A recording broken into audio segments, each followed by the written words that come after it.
All right, welcome back, guys. Welcome back. Back to the First Draft podcast. It's been a while. We're here with your hosts, me, Chris, Blanca, and Fred, and we got some couple interesting topics for you all tonight. Let's go ahead and just kick right off. I think we're on a little bit of a time crunch, but we're still going to give you all some really nice content. So, the what is it? Obviously the Reddit thread. Yep.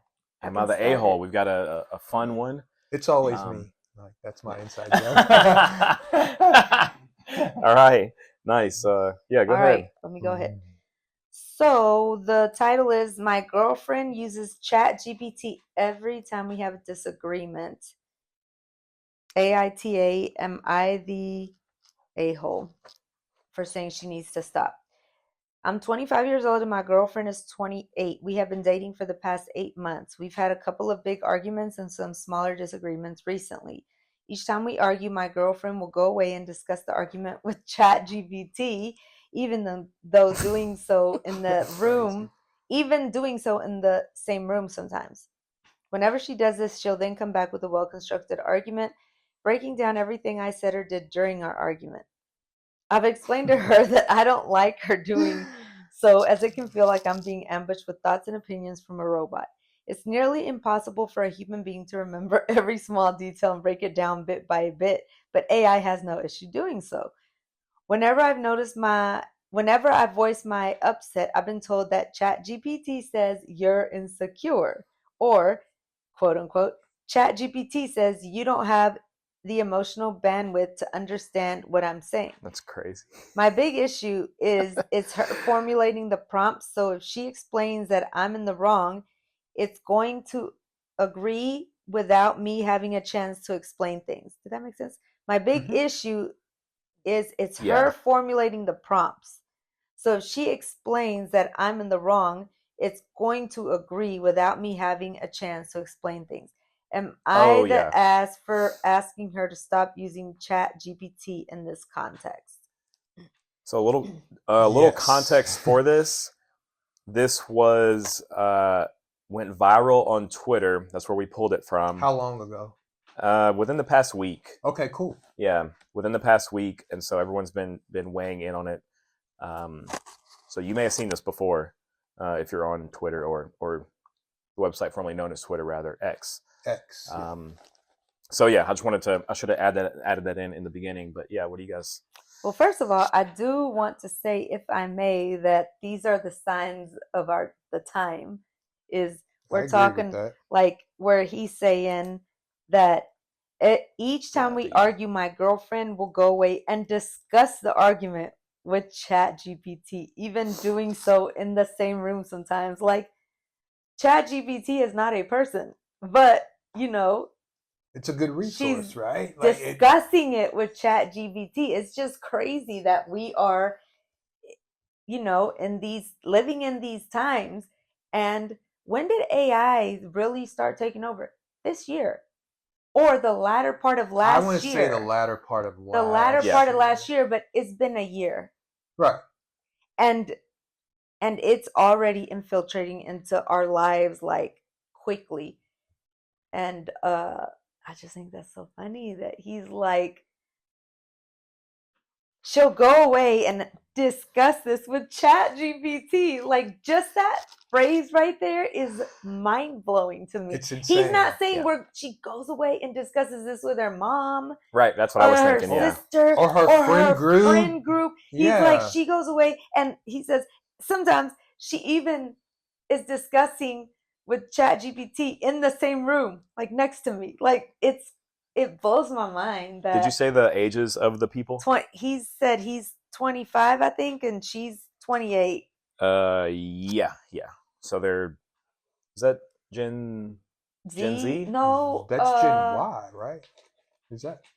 Let's look it up. Can we look that up? What's the age range matter. for Gen Z, Gen Y? It doesn't matter that much. I was just curious how much. I was trying to gauge how much exposure they've had to technology and computers, and if they were. Gen Z's 12 to 27. So what's after Gen Z? Gen Millennials. Y? Millennials is 28 to 43. They're in that So Gen they're in Z, that like threshold. I would call them more like Gen Z, like the new Gen Z. the first Gen Zs. Mm-hmm. Yeah, I mean, it's not consequential or anything, But that's a good significant. question. But the way he even writes it is also mind blowing to me. Not just the question of, not just him saying she goes away and talks to ChatGPT, that he writes that so nonchalantly. You know, he's like, she it's goes away Reddit, and yeah. talks about it with ChatGPT. Like for us, like for me to write that sentence, I don't know if I would even write that. Like I would have written, she goes. You would feel He as if goes that was away. cringe or like Not cringe, crazy. I would have been like, he goes away and enters the information about our discussion into a ChatGPT app. But he's saying she goes away and discusses it with ChatGPT. So he's personifying Yes. ChatGPT. Well, that's- As if you it's find that kind of mind weird. blowing Oh, that the thing- he's already there with that. when it comes to generative AI, though, that is the interaction you're supposed to have with it. It is supposed to be a conversation. Oh, where, of course, yeah. like a discussion. Like even on the apps, obviously they say, hey, let's have a discussion, and it's supposed to be a back and forth, because the more inputs they receive, the better they get at their responses. Right. So Absolutely. it's functioning as it's supposed to. I agree. But what would, if you wrote that question, how would you phrase that part of the? Similar to you, I would say she's having talks with an application. Yeah. I would not personify ChatGPT or feel threatened by ChatGPT in the same way that other actual real life experiences with other humans may threaten me. And then it becomes a question of what is his insecurity? Because if he's insecure about ChatGPT, is he insecure about other outside influences in the real world? And is that the true question he's asking? You know, Well, and also I'm not trying to dive or like No. delve off topic or down a rabbit there hole. is but something I want to say off of that, but before I do, I want to ask you on that part. How would you have written that part of the question? Would you have written it as she's going off to discuss this with ChatGPT, or would you have written it as she's using ChatGPT to help her like come up with arguments? solutions, yeah. Like how would you? That's It sounds that part right descriptive. there is even more important to me than the actual even question, because it just Wow. shows your mind, like That's the deep. mindset is just like That's deep. this. Like the younger people are really like they've this right here that you fully switched over like that quick, like that fast. It's almost like, you know how when kids back in our generation used to say they had imaginary friends and people would look at them crazy, and it's And like, they didn't even think about it in those.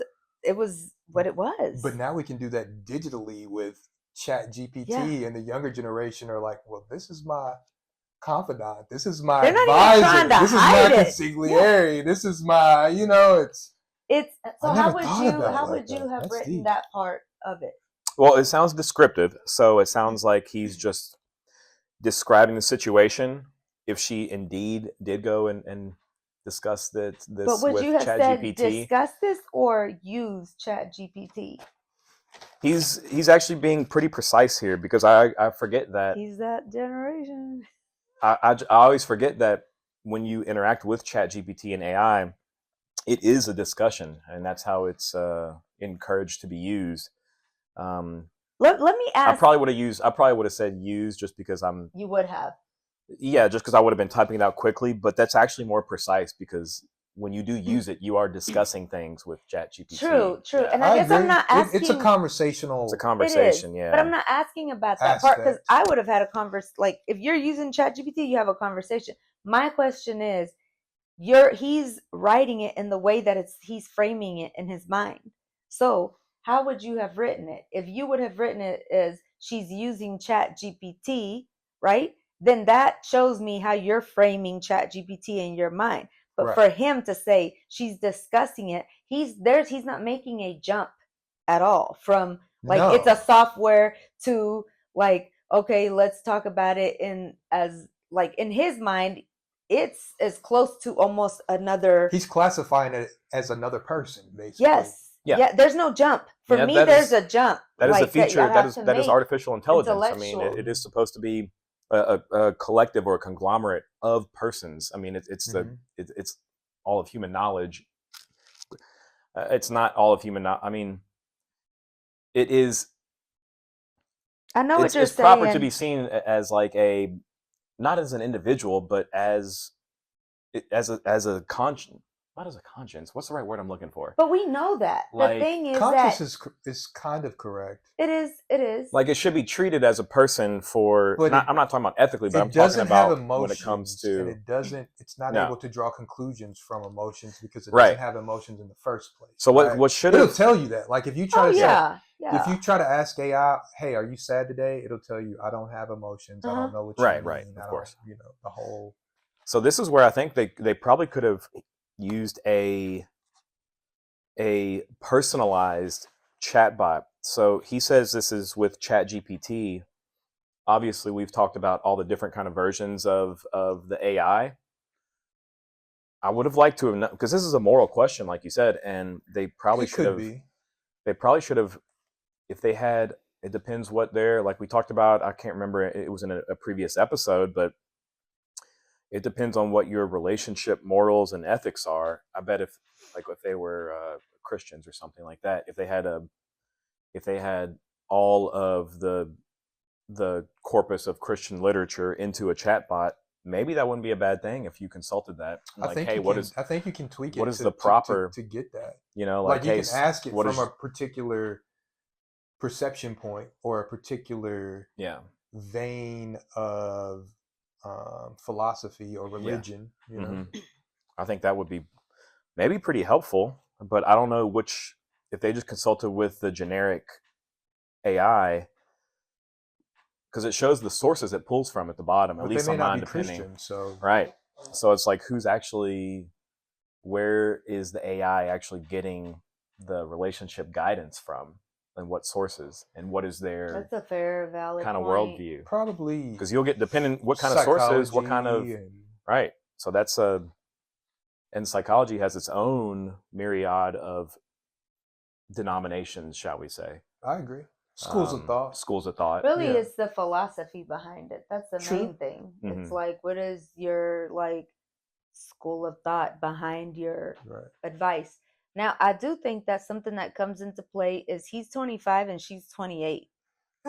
So he's already she's older, right?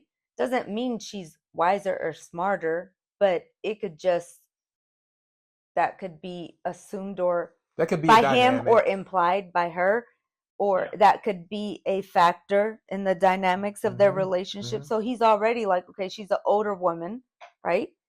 And a lot of times women are overthinkers when it comes to emotions and things like that.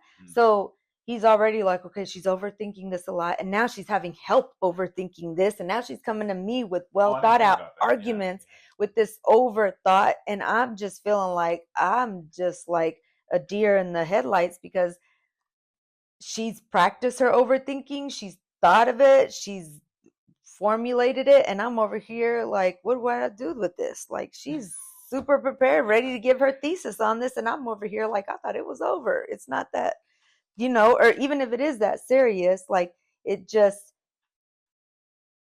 I don't think he's to answer the question, is he the a-hole for I was gonna say, asking her? I don't think he is, but at the same time, he shouldn't ask her. He's not the a-hole for doing that. I think he says, am I the a-hole for asking her to stop using ChatGPT? Yes, I think he's not the a-hole at all. I think that he is younger than her. I think that he too can't ask her to stop. What he should do is it'll cause him to actually be more thoughtful about their discussions and their arguments, because really think about the things you're going to say before you say them, so that I think a lot of times when you say stuff out of the heat of the moment, then you can be caught off guard when somebody comes to you after talking to ChatGPT or their mom or anyone, right? But if you're very thoughtful and intentional about what you're saying in the argument and you have conviction about it, and you, like, it's harder to throw you off because, yeah, you could present a well thought out argument to me, but it's still not going to change my mind on what I think that you did in the situation. Thank you for laying that out. I appreciate it. You thought it through. However, I I am still convicted about what I said, and I didn't treat you disrespectfully when I said it.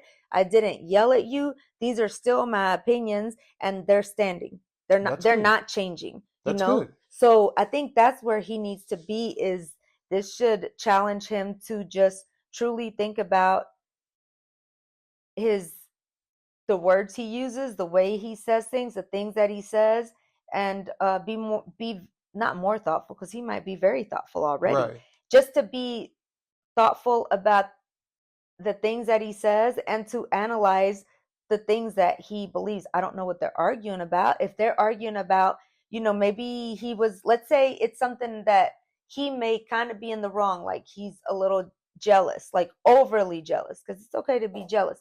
But that could cause him to think, okay, am I being overly jealous? Because I don't want her to come to me with the whole ChatGPT for, thought laid out. And then I'm gonna feel called out because I know I was being overly jealous. But if I'm not being overly jealous and she was doing too much and I called her out on it, because it's just not right to act like that. When you're in a relationship, I don't care what argument she comes to me with ChatGPT, how great it looks, it's not going to change my mind. When you're in the wrong, you're in the wrong, and I'm going to call it out respectfully. So you say he's not the asshole? I wouldn't say he's the a-hole. I would say that he is he can't ask her not to do that. Right. All he can do is look at himself and be like, what can I do so when she comes to me, I'm not feeling attacked. I think he is the a-hole. I do understand his sentiment. I think it's due to his own insecurity and how he's personifying the technology. I think if he looks at it from an objective standpoint and realizes that it's just a tool, it's the same as like in our time as if a girl was to read a book on how to find solutions to her relationships, or her problems within a relationship. And you can, that can fall under multiple umbrellas of schools of thought too. That could be the Bible, that could be a book from a psychologist, it could be a bunch of different schools of thought. But I think it's just a resource. I think it's just a tool. Yeah. And I think he needs to get over it. Just like how she said, it's she didn't go consult her mom or a family member. She went to the internet or ChatGPT. It's just a tool. It's just a tool. What do you think? I said he is the a-hole. He is the a-hole. Okay. I think that his deeper intention is not him being an a-hole. I agree with that. But that. I think that if he tells or says, please stop doing that, he would be the a-hole. And he's going to come off. He's going to come off as the a-hole to her. He's going to come off as the a-hole. I don't think he's like meaning to do that, like to be that. But I think he's going to come off as that. So don't do that. That wouldn't be right. It would not be right for him to do that. I like that. Yeah. What's your feeling? So we can wrap this up. Pretty much. Yeah. He says, "Am I the a-hole for asking her to stop using ChatGPT in this context?" If you ask respectfully, that's not being an a-hole. If you demand, maybe that is. And I like that. Just like I can't remember what episode we talked about. If they were married, then maybe you have more more control over the situation, but they're just dating, so it's like you can't. You still couldn't demand it under the. You can't ask her to do anything. I don't think you could demand it under marriage, though. Even in my opinion. Yeah. Would you say that, like, if you were married, would you let your husband say, "Hey, you're denied from using ChatGPT"? No, I'm still sovereign. Exactly. No, but as a something to consult when we're having fights. He's like, if your husband came to you and was like, "Hey, I well, I don't know how they would approach you depending on many different people, but I don't feel comfortable with you using that. See, this is the You- thing. Then There's there's a nothing compromise. wrong with her doing what she's doing. I don't think So either. basically, whether he asks her or demands it or whatever, the moment he does that and she sees that he's serious about it, he's gonna be butthurt, excuse me for using that word, That's a good one. or upset about it, she's still gonna do it. She's just not gonna tell him. And so I was that's gonna gonna say, how's he open ever up gonna prove that's like gonna open up a door for her to like, Pandora's how box? does secretive things start? With like benign secretive things, so once she starts that secretively, it's going to lead into other things secretively, and then it might lead into her talking to her coworker secretively that's a guy, like there's some things that it's like, I think it's fine that she's doing it at least she's doing it in front of him. I do think definitely there's a sense of insecurity. Like there's no, he doesn't have a valid reason. Me being him being uncomfortable with it is not a valid reason. Like I would almost feel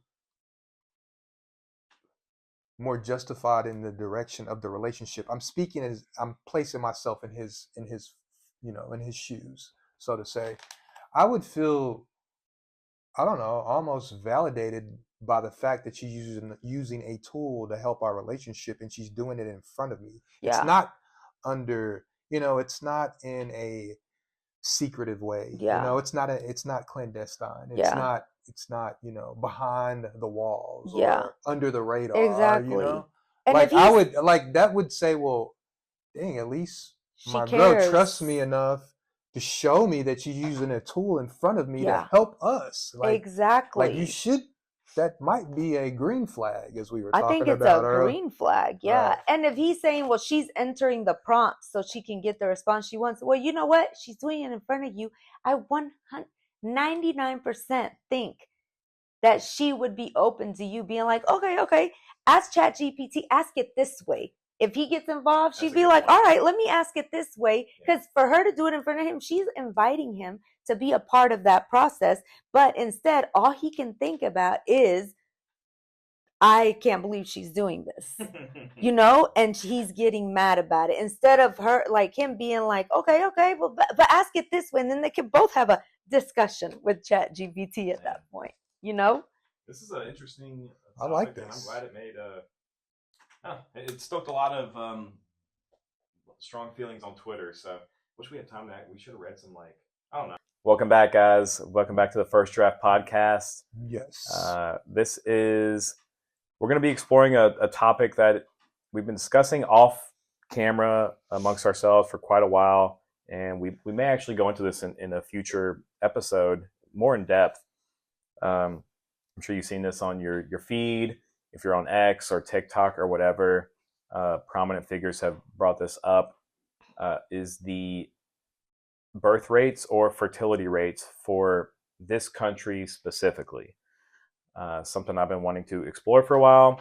And yeah, it's a weird phenomenon, and it merits some conversation on it. So we're going to try and talk about that here it's just a strange phenomenon. So why do you say it's strange? Any market change is strange, and you have to wonder why the change happens. Yeah. Typically trends just go in the same direction. They level out. And not level, well, the change in the trend levels out, depending what kind of trend you're following, which means that the trend itself is linear. But when any market change happens, it's important to explore why it's happening. So that makes sense. This is it's like I said, everyone's probably seen it on their timeline and wondering why is everyone concerned with this figure, and I think it's important to explore. So here's a couple data points. In the U.S., the fertility rate, and this is the birth rate for women per woman, is 1.6 to 1.7. Is that That's what I have written down. Is that That's low. what was the average or Less than 2 kids. right? Okay. So the replacement. The fertility rate in the U.S. is currently around 1.6 to 1.7 children. Okay, That cool. makes So sense. we got woman. our figures correct. Wow, that's lower than I thought. But So you have to 2 round point. that to 2, right? No. Why? Because Well, you can't have a half a kid. Well, no, because some women have more, some women have less. So But I'm that saying averages out. mathematically, I mean, a 0.5, you would have to round that to. No, No, you you can't. just have to Not in this understand situation. it that way. Okay. Yeah, I'll go into it more. It's 1.6 to 1.7 children per female. Obviously, it takes 2 to tango. So that means for every 2 people, only 1.5, a little over 1.5 children are being produced. The replacement rate is 2.1. I'm assuming that 0.1 is what negates entropy, which is a little bit different subject, but if you just have 2 per 2, there's natural decay that occurs. So you have to be outpacing natural decay a little bit. Yeah. So you got to add a little point. You got to add something in there, which makes sense. And obviously, this is not humans. They take so long to mature, and it's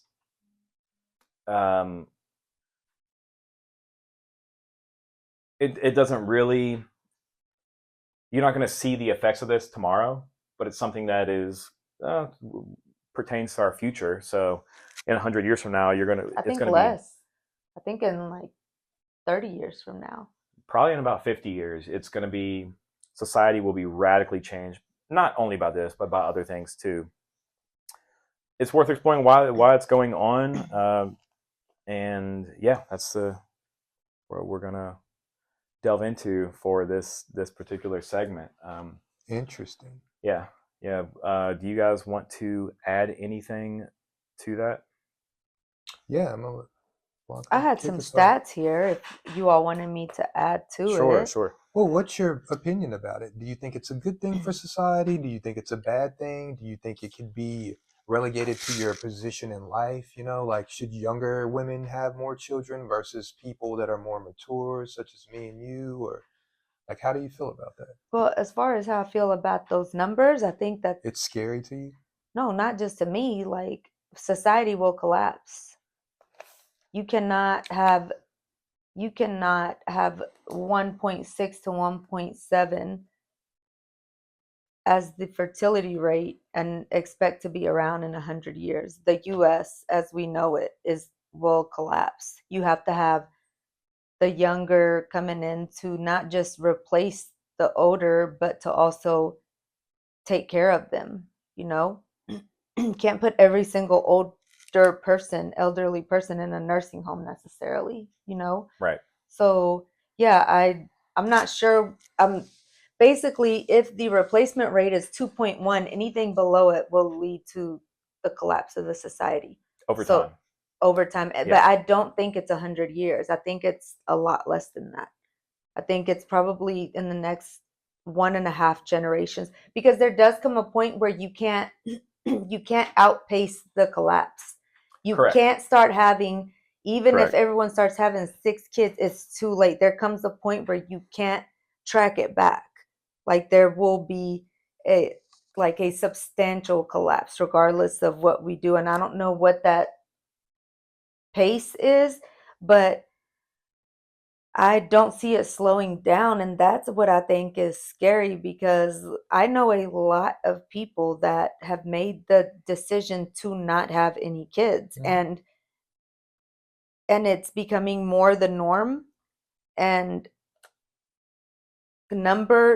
quantitatively and morally. It's like not even looked at as anything weird or different anymore.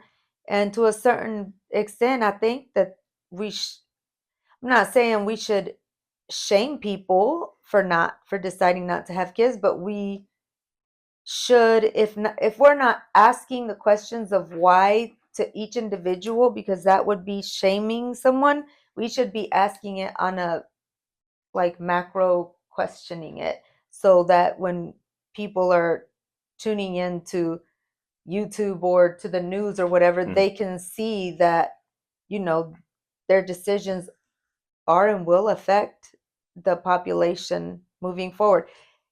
I wanted to go If that birth rate doesn't go up to 2.1, I don't know what the time is, and we could probably look it up. And Our society will collapse. And I want an understanding of replacement. Do you mean a new life to replace somebody that dies?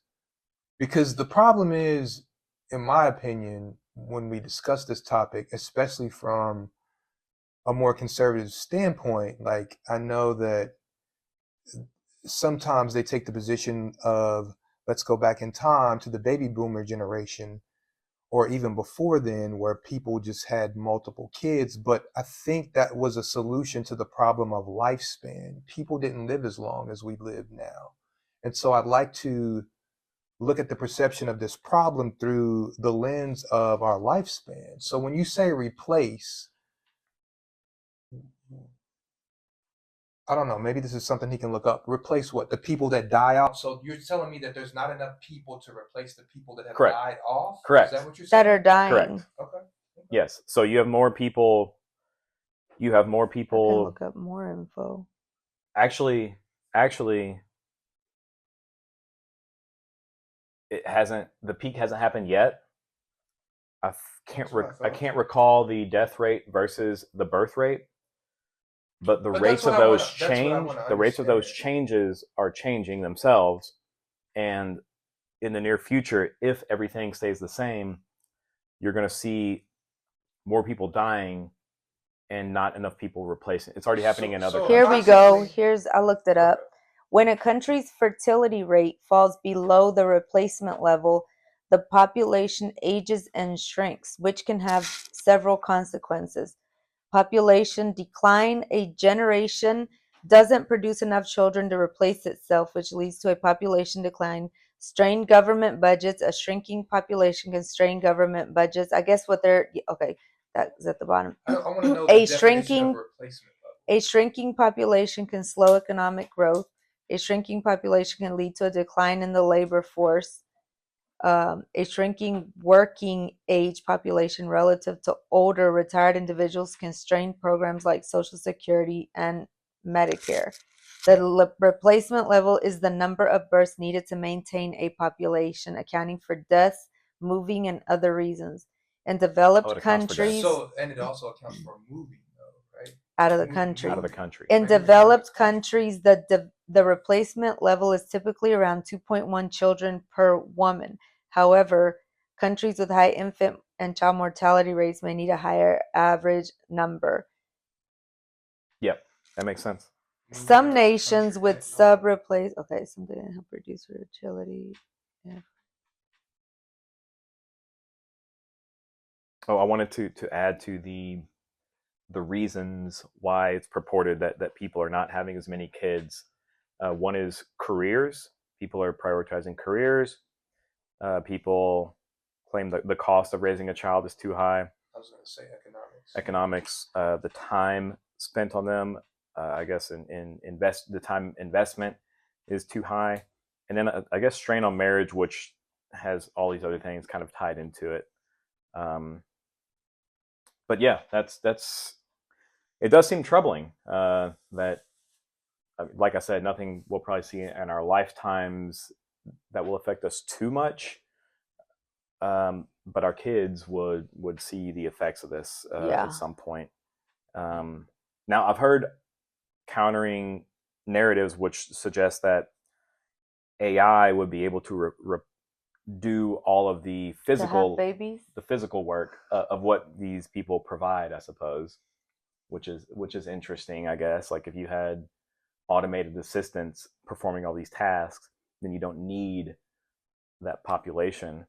But I don't know. That's way too far into the future. AI could help with the task you need to do to raise a child, like nanny assistants and stuff. Yeah, I'm talking about the very mechanical versions right. of assistance, not like being a parent and and like instilling values and morals and ethics. I'm just talking about like, I hey, know the planning and the day-to-day Yeah. monotonous like, things. you know, I got a Tesla, you can drive my kid to school while I can go to work, and you Yeah. know, stuff like that. I'm Yeah. not talking about No, I the get it. instilling of values and morals. Yeah, I'm just really interested in this topic too, because I don't know. I guess I'm a little bit torn, and I guess I have this opinion because I'm older and I also already have a kid, so I Right. feel like it's a selfish position to take because I'm saying, hey, I don't think there's anything wrong if you choose not to have kids, but I'm saying that from the position I'm at in life, and I've also already had a kid, and I don't want more kids, and so that's a different perspective to tell somebody that's never had a kid and are now choosing not to have a kid. So I don't know. I'm torn because it's like I guess I'm looking at it through a subjective lens instead of an objective lens. Yeah. That It's like leaves you're my position kind yeah. of weak. It's not a fortress that I can Yeah. Like you're certify or saying, submit. how can I say it's okay when I have a kid? I don't Right. know what it feels like for me to come from that place, you know?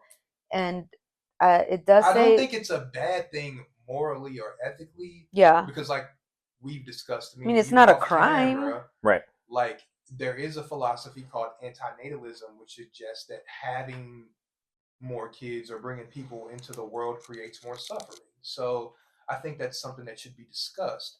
But that's Not just creates more suffering. Antinatalism also said it's not moral to bring kids into a world that is full of suffering. Yes, that's actually yes.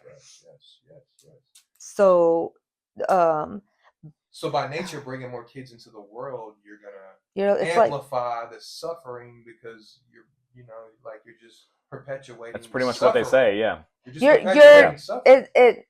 You're bringing kids in to suffer. Yeah. Into a suffering world is the thing. Like, why would you do that? That's what anti-natalism definition seems to be from what he read off.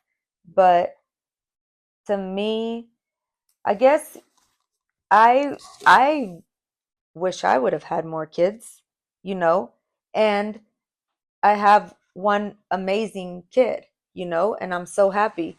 And he has a brother and a sister from his dad's side.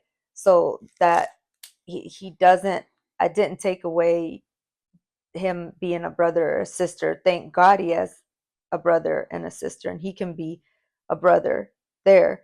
But if I didn't have any other kids, which I didn't, and he didn't have a brother or sister, I do think I'd be a lot more upset in life right now because I didn't think about these things until more recently. Right. And I just think, like, have you seen pictures like of people and they start out, here's just a couple, and then like 5 years later, here's a couple and their two kids, and then another, like, let's say 20 years later, here's a couple, their two kids, and then their spouses, and then a few years later, here's a couple, their two kids, their spouses, and then their two kids, and it is just like the most beautiful.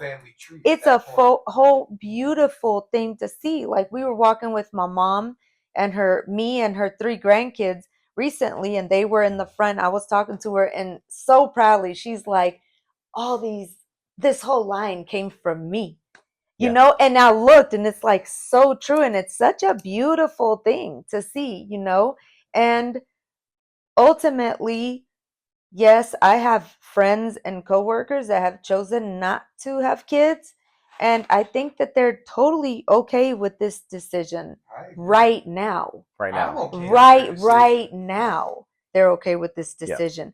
But it's such a big decision that because there comes a time where you are more okay with a decision when you can choose to go either way. But the moment you cross a line and you can no longer go backwards and say, oh, never mind, now I do want to have kids, right? The moment that option is no longer available, like for a woman biologically, that's when something deep can set in. Like, what did I just do?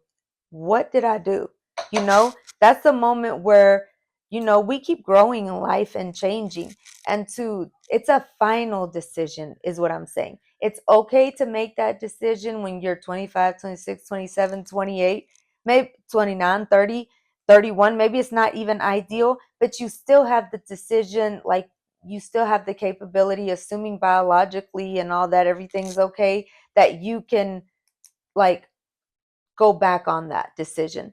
But once you're 46 and 45, if you change your mind, that's it. It's too bad. And that's such a big decision at that it becomes a huge decision. The decision becomes bigger the older you get, is what I'm and saying. I guess what I'm thinking about, since our first discussion was so tech involved, is maybe technology can find a solution to our replacement level in multiple ways, because IVF is a thing, and I think we were talking about like that, like is IVF something me and you talked about off camera along like maybe a month ago, Yeah. Sure. and we were talking about clones and IVF, and if like maybe that's a point where technology can replace the actual physical necessity of the production, but then you have to figure out who wants to be a parent to those children or those offspring.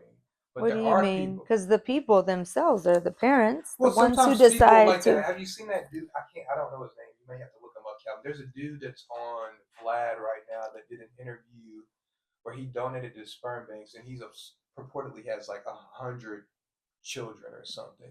Mhm. And so he he basically, I mean, he's not the I think there's a lot of moral, traditional father role, but he's the ethical. biological father of all these offspring. And I think that's, I'm not saying that what he did was morally or ethically right, but I think there comes a point where tech can optimize that process. And I guess that brings up more ethical questions. But I don't know. I have a friend that biologically a female that cannot have children, and she wants to have children, and she would be willing to adopt a child or take on children. And so it becomes a point of the actual technical aspect of reproduction, and then who wants to be a parent, which is, I think, is even a greater ethical dilemma at that point. I don't know, or a moral dilemma, or a question, or like a problem we need to find a solution to. So I don't know. I just think that there's other ways around this problem. I don't think it's the traditional way, and I guess that's where I probably disagree with you both. I don't think that people making the choice to not have children is ethically wrong, and I think there's other alternatives that we need to look into to replace the replacement level. Well, let's or to fuel the replacement level. I don't Sure. like to use the double. I always do that. I'd like to explore your last statement. You said that there is no ethical component to it, and it's No, just I a said choice. there is probably an ethical dilemma. But you're Okay, not a concerned dilemma. about that But part of it. That's what you said? I'm concerned about it, but I'm wondering if there's a way to address it through tech. That sounds Well, you like an still need- oxymoron right there. Like, how can we address the moral, ethical dilemma through AI? Not AI. Not Like, necessarily. or AI through is- tech, AI is a through tool. tech, sorry, through tech. Well, technology is a tool, but in this particular context, you are interfering with the origin and destiny of human life. So that creates moral implications in and of itself, as well. And more to, in addition to that, I'm curious if you can't have, if having kids or not having kids is, if there are no ethics involved, or you don't have religious people would say you have an obligation to do that. Secular people would say it's a personal choice, whatever. You still do have to, according to natural law, not even according to natural law, you still do have to replace the current, even if it is at, it's just production. even if it is. So what if, and this is a hypothetical, sure, they're fun to engage. It's just a scientific process of combining a sperm with an egg. Right. So who should be engaging in that process? Because obviously, I think you would agree that I think we've had this discussion too. if everyone made that decision, hey, I don't want to take care of kids, I'd rather take care of dogs, or do whatever they want to do. Yeah, I agree with you. But if everyone made that decision, That's crazy. then we go extinct. Yeah, that's crazy. So someone has to reproduce. So who should be doing that work? I think we even asked the opposite question: who shouldn't be doing that work too, right? I think that's something that we got. As long as we're I making a don't- distinction, so who should be doing it and who shouldn't be doing it? Yeah. And you would say, well, give it up to everyone. Like Whoever who wants shouldn't to, be whoever doing in wants the to should. sense of like, we'll just like not let them.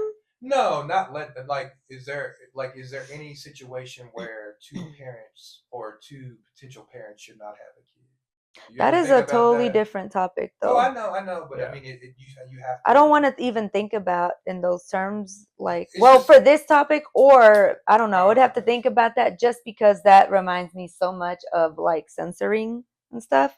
Oh. It's like, why am I don't even want to think about who shouldn't. Like, in my mind, who am I to be like, you shouldn't because you can't support a kid or you can't be responsible enough. You can't, like having kids changes people, and Like- they could be Who responsible. should have kids? But like something I thought. But I like- think that's who should something that have has to be- kids? I do like that question. Who should have kids if you're not obligated to, and I mean, if you're not obligated to, and you don't want to have them, and whatever. But if everyone makes that decision, then we go extinct. So someone has to be having the kids. So who's having the kids? Like I think about it, I won't name the particular actor, but like it's something that it ties back to an earlier conversation when we talked about age differences in dating. But I think it's unethical for like a 70-year-old man, even though he can biologically create a kid, to find a young woman to have a kid with, knowing that he's gonna die and like not be able to be a father. Like, But- should he have kids just because he's able to and because it will help I love our that. replacement level? I love that. But then, good but, point. but an then, ethical dilemma. but I guess then, if our species is dying, then but maybe then he you should. think it's okay to use technology to just unite a I sperm and an wasn't- I wasn't egg? tying Because that. at least I agree with I you, but at wasn't- I least wasn't a tying 70-year-old man would be an actual human being, not just a Oh, sperm. I'm not disagreeing with that. I'm just saying when we talk about ethical issues, is that ethically?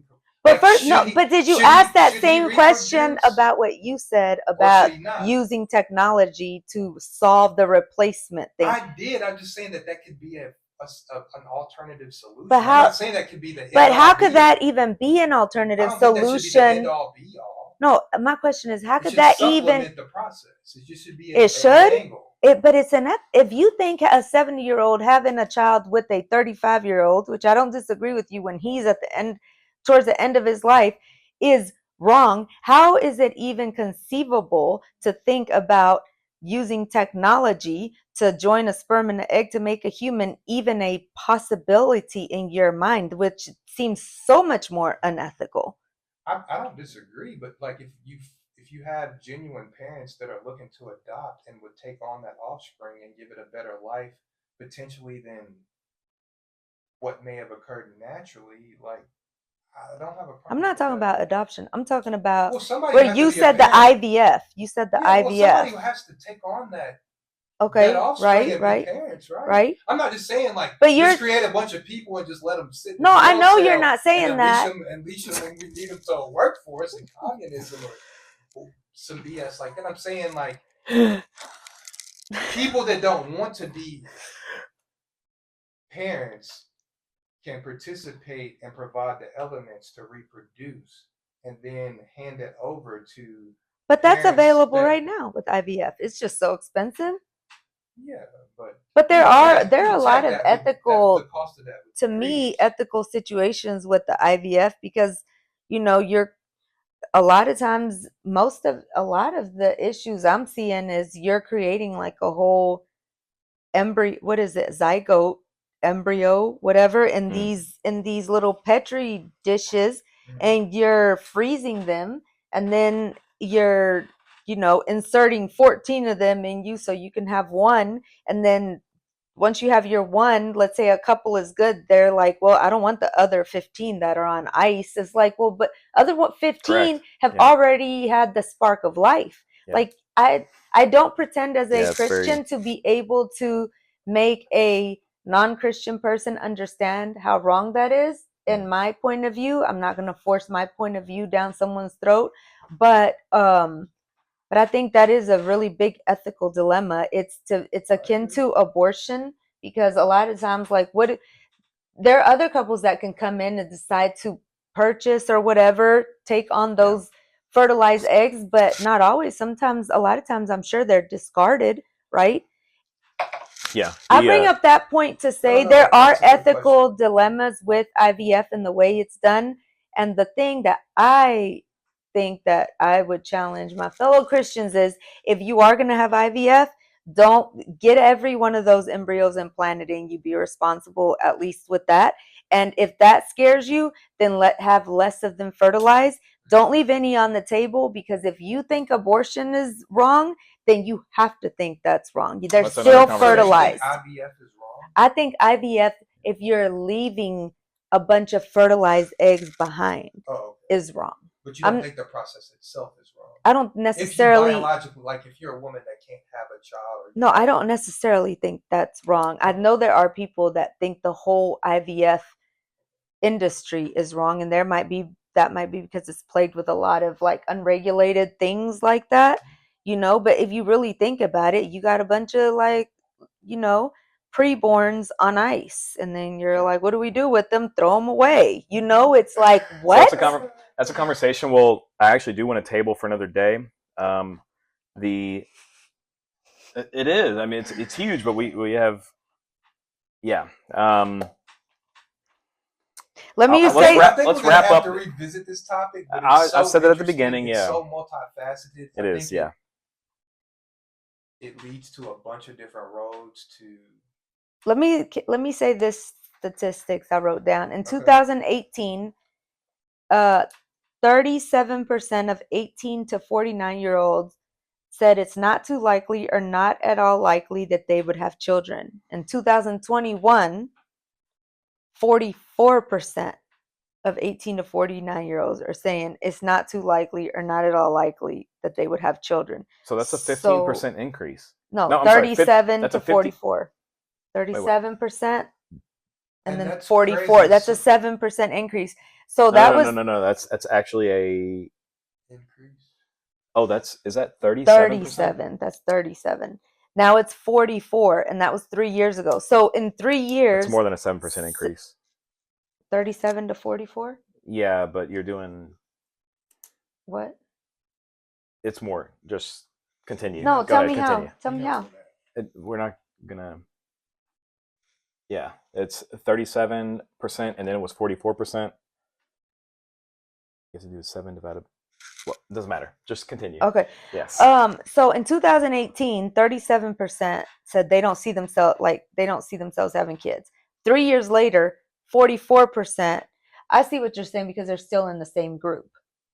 3 years later, like some of these are still in the same group. Yeah. But the new ones coming in are also saying that. That's why that percentage is going up. And does that account for people like those people? I just want to say from 30 to 40. Hold on. Does What's that the stat? For people like, have those 30 to 44-year-olds already had a kid and they're saying, I don't want any kids in the future? No, these are all people that are kidless. That are kidless. Still kidless.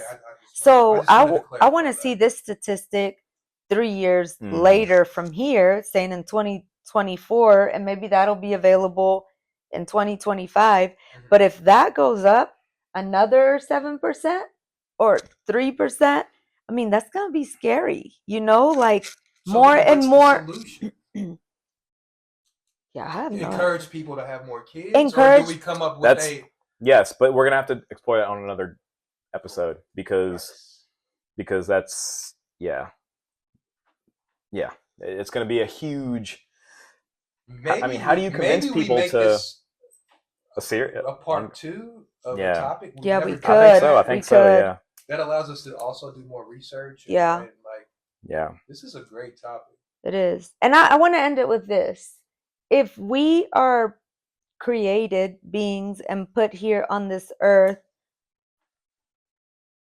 for a reason, is that reason to work and have double income, no kids, and go on all these vacations every year and cruise around the world? That's and another have conversation, yeah. And what is, because all those things seem really shallow for like the miracle of life that we are here. Like, we're all miracles to even be here, like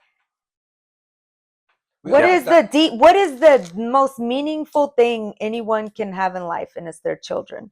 What is the most meaningful thing in your life? It's your Eliana, child, but and so is mine. But let me reflect on a question you asked me earlier. You said, "Do I regret not having more children?" I don't. But you have one. Yeah, That's like, the thing. and that's where I kind of seesaw back and forth between having more children and this I think concept from having of antinatalism. Like, is it always right just to have a bunch of children just because you can? No, nobody's saying that. Oh, I know that. I'm just saying, but I've heard certain political pundits say that though. Like, they're like, just have more children, and they never talk about the aftercare of the children after they're born. Are you sure they don't talk about it, or they just didn't talk about it in that segment? And I will say this: from having 0 kids to having 1 kid, and we're wrapping it up. But that's those are 2 worlds apart. Having 1 kid to having 2 kid, that's in the same ballpark. It's in the same. Having none to having 1 is just not even in the same field. So yeah, you may only have 1, but you have 1. Yeah, and I like to leave it there. Yeah. Well, what a, I don't know, fascinating topic, and we have to explore this in the next, or maybe not the next one, but in the future for sure. There's a lot more I want to add to this, and yeah, I think we need to do maybe a part 2 and a part 3. I think so. Yeah, it's warranted. So yes, we'll do it. So yeah, let's wrap it up and move on, or yeah.